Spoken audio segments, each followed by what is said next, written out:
Hello, you're listening to an interview with Susan Yoshihara from CFAM of episode 27 of the Catholic Vote Radio Hour. Like and subscribe to the Catholic Vote Radio Hour on YouTube, iTunes, and Google Play, and follow us at Catholic Vote on Facebook and Twitter. I'm your host, Stephen Harriet. And now I have the honor of being joined by Susan Yoshihara. She is from a great organization called CFAM. We have had her colleague Austin Roos on the program a few times.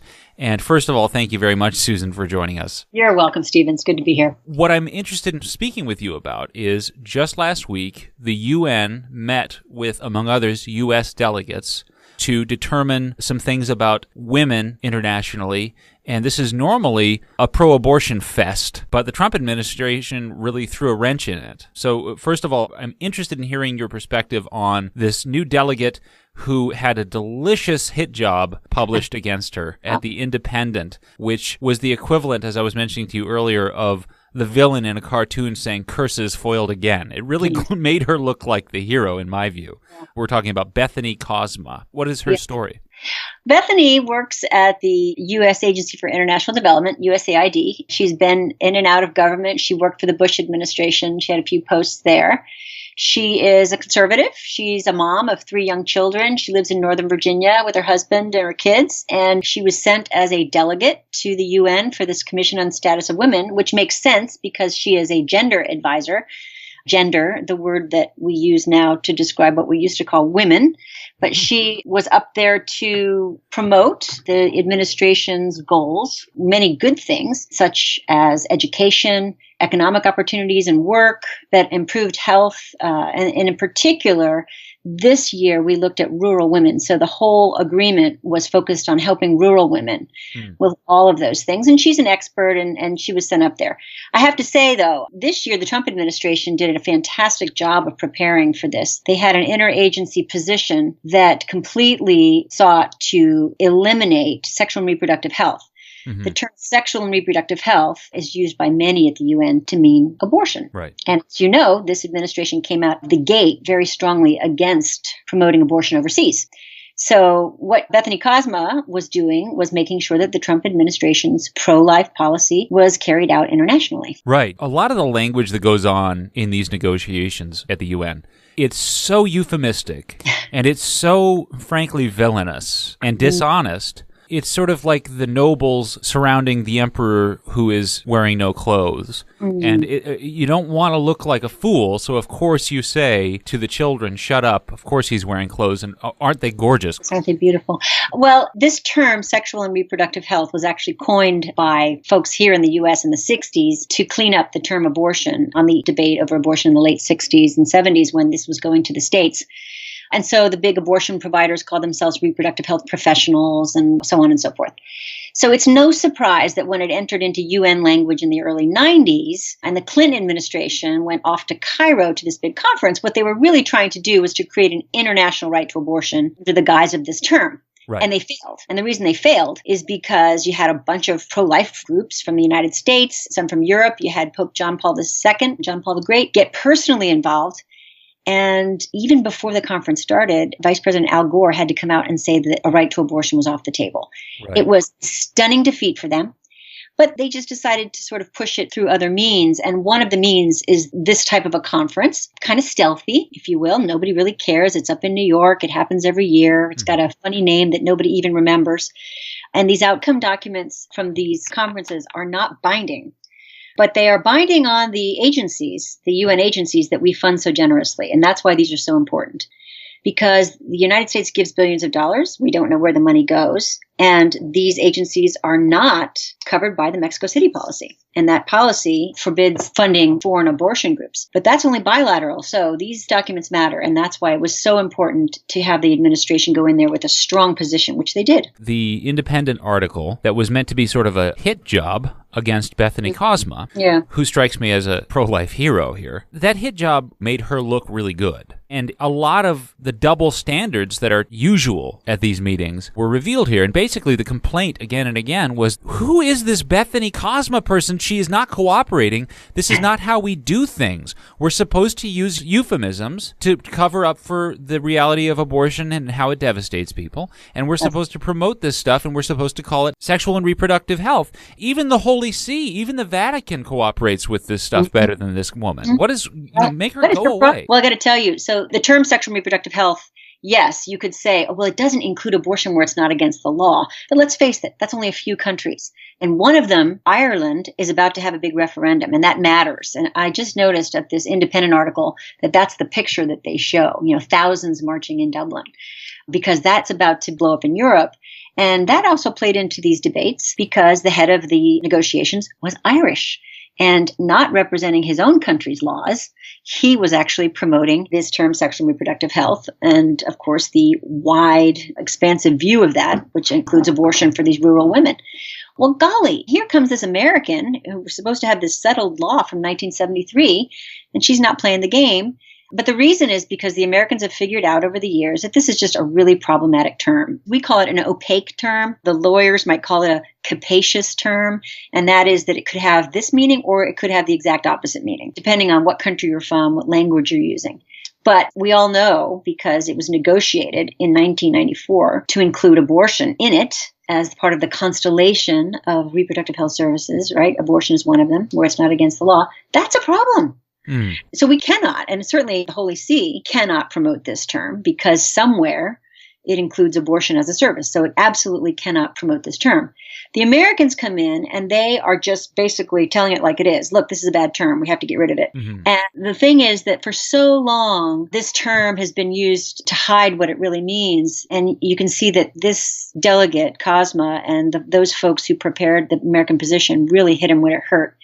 I have to tell you that on the eve of this conference, Planned Parenthood orchestrated 40 pro-choice congressmen to send a letter to Nikki Haley warning them about this position. And that the reason is because Planned Parenthood absolutely depends on this term, and it depends on the money it's going to be getting from these UN agencies. Right. See, Planned Parenthood is the one and only super NGO. They have a super status where they get basically treated like a country in these days. Completely unfair. The playing field is definitely not level.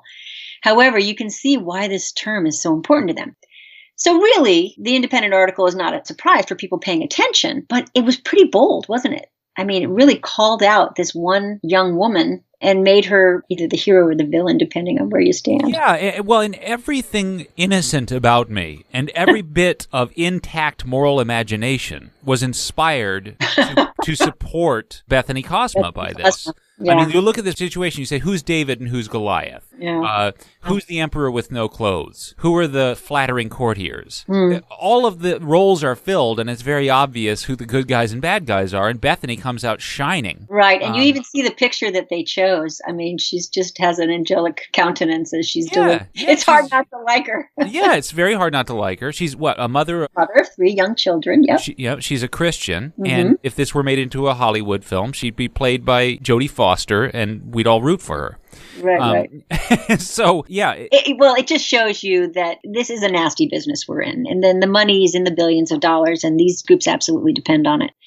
And of course, at the time, the omnibus hadn't been passed, and Planned Parenthood didn't know whether it was going to get funded again from Congress, although Congress came through and funded them again. But this is their livelihood, and they do get nasty. But what's funny is they clearly overreached by trying to make this young lady a villain is quite ridiculous. Yeah. Okay, so real quick, getting into the meat of what they're actually talking about promoting. She's trying to rid the UN's annual meeting of language that is essentially pro-abortion language about sexual health and reproductive rights. One of the quotations in the Independent article that really struck me was the author pretends to be shocked that Bethany Kozma reportedly said that America is a pro-life nation. Quote, despite the fact that the law and public opinion in the U.S. support a woman's right to choose abortion. The UN... Despite the fact that it goes against our domestic law. And, that's where they overreached, because by saying our domestic laws, it showed that that was an American. That was an American delegate on the delegation speaking out to a European newspaper against a fellow American at the United Nations. I would say that Nikki Haley has a problem because she's got folks on her team going to foreign countries to try to change the position of her administration. To try to put pressure on their own colleague It's one thing when you do it here in Washington and you go to the Washington Post, and they do it quite often. But this person, whoever that was, overreached, because you're now taking it outside the United States to condemn the United States, and it's messy. So this makes the Haley team look quite amateur and in over their heads. Wow. That's a really interesting point. So there's one thing that we can take from this is we really should be putting pressure on behalf of this heroic delegate, Bethany Kozma, on our foreign posture, right? Who's the delegate? Who's the American delegate that went to Europe against her own or his own? That's what we should be asking. And I assume, and I can only hope, that being a former governor and somebody who is quite experienced in the executive position, that's exactly what Ambassador Haley is doing right now, that she's trying to find out who this is. I would be chagrined to think that they are instead trying to find out who Ms. Kozma is working with. That would be a mistake, and it would be one that I think would call for more of an investigation into the goings-on inside why this team up there at the UN is in such disarray. Right. Well, okay, but externally, one of the things that also strikes me is that, like you mentioned, the person facilitating this meeting is an Irish representative who is more pro-abortion than Ireland. That's and right. It's totally okay to go against local laws. This is about rural women. Speaking of rural women, the UN always pushes abortion in, among other places, African nations, where both the law and the overwhelming public opinion, according to polling, rejects abortion, and yet they promote it there. So, meanwhile, this one person says America is a pro-life nation, and they say that's not what the polling and not what your local Roe v. law says, and that's appalling that you'd misrepresent your nation like that. Meanwhile, all these delegates are basically being bought from Africa to make sure that they are way more pro-abortion than their constituents, than their local laws. Right. It shows you that whoever this source was on the UN delegation is not that smart, frankly. I mean, you can see that just by reading this article once, and the average person reading this article can see, just by reading it, that it's quite hypocritical, that nations do go there and they push their own personal agenda. Now, I would just say of the African nations that they're trying to fight against this. And this is where I'm worried, because, the human rights, as you and I see it as Catholics, social justice, according to our catechism, is embodied in the human rights regime. And many good Catholics helped to form it originally in the 1940s, in the 1948, especially in the Universal Declaration. Many good Catholics came and sat down from many countries and put some of the bedrock beliefs about how human beings owe a debt to provide this human dignity to one another through this regime. And I really fear it's being undermined. I heard today that the human rights cell within the UN Secretary General's office is quietly closing. And the way it's closing is that apparently Russia and China and others, including Africans, I suppose, are just pulling the plug financially on it. Now, of course, you're going to see all of these Europeans and American human rights experts shocked that you would be shutting down a human rights cell. And these evil Russians and these evil Chinese.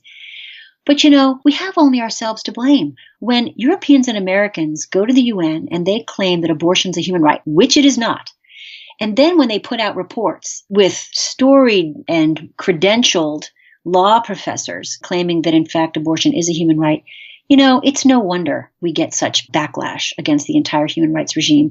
And frankly, I'm worried. I really am, because there are still countries who are not giving the most basic human rights to their women. You look at the backsliding that's happening right now in Afghanistan and other countries where women, it's unsafe to even go out, where they're trying to push down the marriage age. Iraq, where we spent so much blood and treasure, just had a vote to bring down the marriage age to 12 years old. 12 years old after all we've done in Iraq. Fortunately, it was defeated this time. But these rural women and all women need their basic human rights. And instead, we spend so much time arguing over something that is not a right and that the people don't want, frankly. Yeah, and that's very well put. And that's the thing is, the people don't want it. And the independent argument against Bethany was, oh my goodness, it's so shocking that you would say America's a pro-life nation. Here's some polling that says that a lot of people support the right to choose.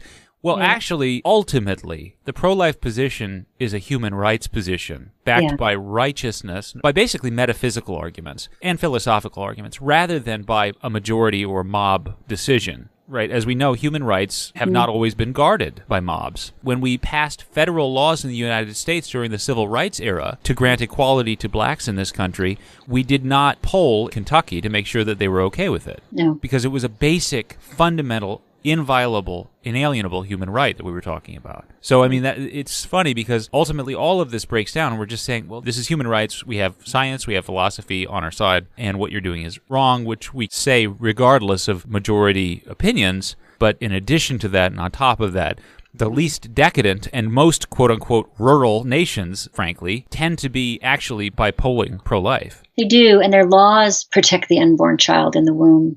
And getting back to international human rights law, there is no human right to abortion. Nothing in sexual and reproductive health has been interpreted as including a right to abortion. You have to do real intellectual gymnastics to get there. And yet, these folks do it every single day. And they publish slick reports with lots and lots of footnotes that cite themselves over and over. And they bring these to the UN and they actually convince people. What I'm worried about, and we're taking this to the UN Security Council now, there's something called the Women, Peace and Security Agenda. And it has been for years the hope of Europeans to try to create an international right to abortion through the laws of armed conflict, using the argument that because women are raped in conflict, they have a pregnancy as a wound, like a gangrenous leg that has to be amputated. And that there is, because you have to bind the wounds of war without discrimination, therefore you must provide abortion. And groups like the Red Cross have to provide it, and nations like the United States must fund it. Now this is... I want to show up to the meeting where that's discussed with a picket sign that says, rapists demand the right to erase the consequences of their crimes. Well, this is the thing. And so, yes, exactly. Instead of talking about ending impunity, we should be ending impunity. This is what women want. Even the UN and the Human Rights Watch have done studies on this. Time and again, women say we want an end to the conflict. We want an end to the impunity for our rapists. And we want to end to the stigma for our children who have been conceived and born through war and through rape.